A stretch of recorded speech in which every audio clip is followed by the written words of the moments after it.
From Wall Street to the White House, this is the Larry Kudlow Show. Let's have a look at foreign policy. Let's have a look at Iran, which is the progenitor of the problems in the Middle East and elsewhere, and what Israel has done to destroy the Iranian proxies, and what President Trump might be able to do to take out the Iranian problem altogether. We welcome back my very dear friend, Ambassador Robert O'Brien, former National Security Advisor and Chairman of American Global Strategies. Robert, thank you for doing this. Welcome back. You know, looking at this story, so stepping back, Israel has basically destroyed Hezbollah in Lebanon. They basically destroyed Hamas. I know they have to finish the job, but they basically destroyed Hamas in Gaza. Syria now, Assad is gone to Moscow. I don't know what the new gang is going to do in Syria, but Syria was a buffer zone for Iran. That buffer zone is gone. So my question to you is, if you're thinking about what President Trump might wish to do to this troublemaker called Iran, major troublemaker, they are so weakened right now from what Israel has done and so forth. Will a strong blow be struck? There's rumors that Israel will take out the Iranian nuclear facilities, which I think would be fabulous. What do you think is going to happen here? Well, Larry, great to be with you. Merry Christmas, Happy Hanukkah to our Jewish friends. It's a great season because, as you pointed out, Israel has done the West and America a great favor. They took out Nasrallah and Hezbollah in Lebanon. They take out the butcher of Damascus, Assad, because Assad would not have fallen had Israel not destroyed Hezbollah in Lebanon. And they basically taken out Hamas, although we need to get the hostages back that are still in the tunnels in Gaza. But Iran is now weakened and is wide open for attack. I mean, the Israelis, keep in mind also, Larry, the Israelis have taken out all the Iranian air defenses with their two airstrikes that they've done over the past six months. So Iran is wide open. It's time to take out the nuclear facilities. And if I was Iran, I'd be very nervous with President Trump coming back into office. The first thing I identify with the Iranians, not that they would ever listen to me, they hate me, but the first thing they should do is announce they're ending their nuclear program, invite inspectors to come in and forestall an attack. But they probably won't be that smart. Do you think that people, so you've got in place Mike Waltz, National Security Advisor, your old spot, good man, I think you'd agree, strong. Great guy. Marco Rubio, State Department, strong. I believe Pete Hegseth will get confirmed, strong. So there's no weakness in the national security team. John Ratcliffe, CIA, very, very strong. I mean, at least Stefanik at the UN, very strong. That's right. Sorry, at least Stefanik, very, very strong, particularly on these matters. Absolutely. Strike while the iron is hot. Mr. Trump enjoys unprecedented honeymoon popularity, and you just have this continuing problem. Israel has done the West and the United States an amazing favor by destroying these terrorist groups in Syria and Iran. I mean, what do you do here? You can reimpose the sanctions that we had, that the first term had on Iran, bankrupt them. But, I mean, the nuclear story, I think somebody's got to take it out. I mean, you're the expert, but, I mean, if you really want to save Middle East and really destroy Iran, I mean, somebody's got to take out the nuclear facilities, whether it's Israel or the United States. Somebody's got to do it, Robert. No, 100%, Larry. And look, it really weakens the axis of evil. It weakens the Russians, it weakens the Chinese, it weakens the North Koreans. So, and Iran is the weakest link in this axis right now. They have no air defenses. They're wide open, and it's time for America and Israel to strike and strike hard. Look, we have to decide if we want victory. And Bibi Netanyahu did something very interesting. The prime minister, he decided he was going to avoid the Biden appeasement, the Biden non-escalation, the Biden non-provoking policy. And he wanted victory, and he wanted victory against Hezbollah. He destroyed the entire Hezbollah leadership from Nasrallah down.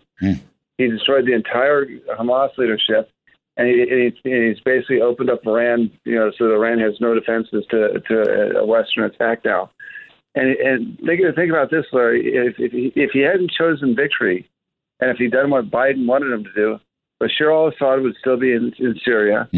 Nasrallah would still be running Hezbollah in Lebanon and firing missiles at Israel. And Sinwar would still be running Hamas with Western legitimacy in Gaza. I mean, it's quite striking the contrast between Biden and Netanyahu. And now we have a big contrast between Trump and Biden. And that contrast, and keep in mind, Iran has threatened to kill the president. They threatened to kill President Trump. They've threatened to kill his family, and they've threatened to kill his senior advisors. And they've done this publicly with the videos and exquisite propaganda. They even said at the UN, the Iranian leader came last year to the UN and said, we're going to kill everyone involved in the Soleimani operation, starting with President Trump. So the Iranians have been very provocative here, and have told President Trump they're coming after him.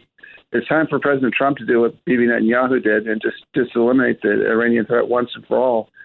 And that will stop nuclear proliferation in the Middle East, because if the Iranians get a bomb, the Saudis are going to want to bomb, the Emiratis are going to want to bomb, the Turks are going to want to bomb, the Egyptians are going to want to bomb. I mean, we're going to have a massive nuclear arms race in the Middle East, in the most volatile area in the world, because we haven't taken care of the Iran problem. And so I think it's time now for America, for Israel, but also for our Sunni allies to just get together and say, Iran, you're done. And so what I'm thinking is a joint U.S.-Israel strike force operation. I mean, you might start by restoring the real sanctions, which Biden took off. You might start that. But I mean, I see air power. Again, I am not the expert. You're the expert. But you could have joint U.S.-Israeli air power strikes on their nuclear facilities because, Robert, nothing else is going to work, right? No deals, no peace treaties, nothing will ever work because they just keep, each year improving their nuclear capacity. That's what I'm thinking. And so you just have to destroy it. Well, and you saw this with North Korea when Clinton and Bush passed on the opportunity to take out the North Korean nuclear sites.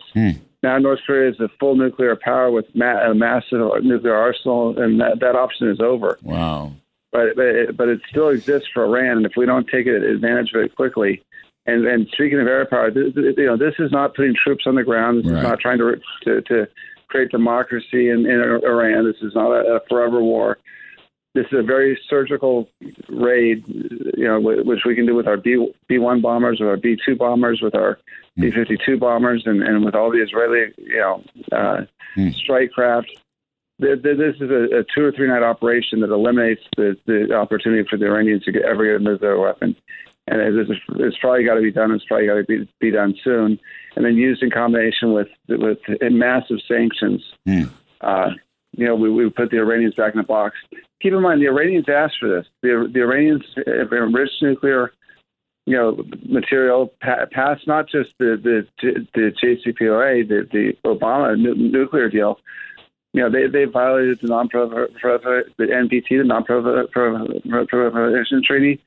They've violated all their obligations, and so it's time for the international community. And perhaps it's more than just Israel and the U.S. Perhaps the Arab countries get involved as well, and just tell the Iranians, you're not getting a bomb. Would France? We won't have a nuclearized Middle East. Is it conceivable France would join us? It is conceivable, and it's conceivable the UK would as well. If we tell the French and the British that we're going in, they may not like it, but I think they would join up with the U.S. and Israel if they knew we were going in strong, and we weren't taking half measures like have been done in the past, but we're going and fully eliminate the nuclear program. I think we get Western support. As you say, you're not putting troops on the ground. You're not remaking the country for democracy. This would not be a hit on civilian areas. This would be a hit on their nuclear areas. I mean, And this is not another forever war. We're not trying to turn Iran into Sweden. We're not going to put American kids from Arkansas and Oklahoma and Utah. Mm-hmm. We're not going to have them patrolling the streets of Tehran.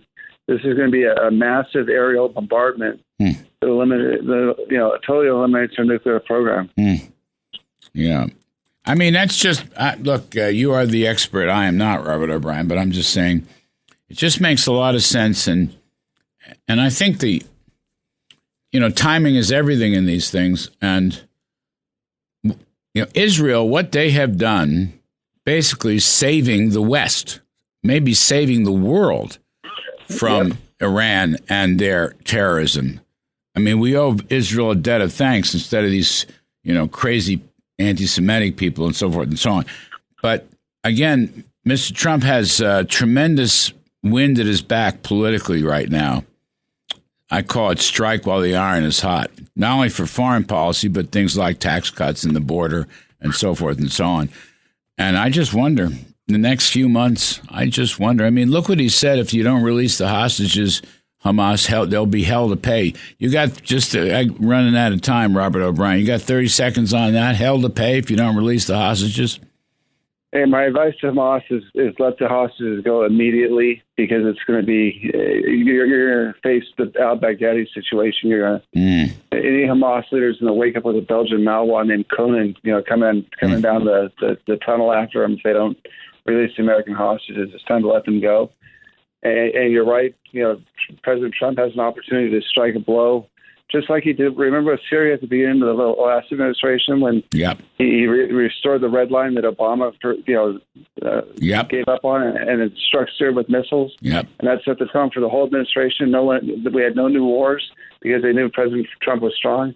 This is a chance to do what he did to Syria and restore a red line with the Iranians on the nuclear program. Fabulous.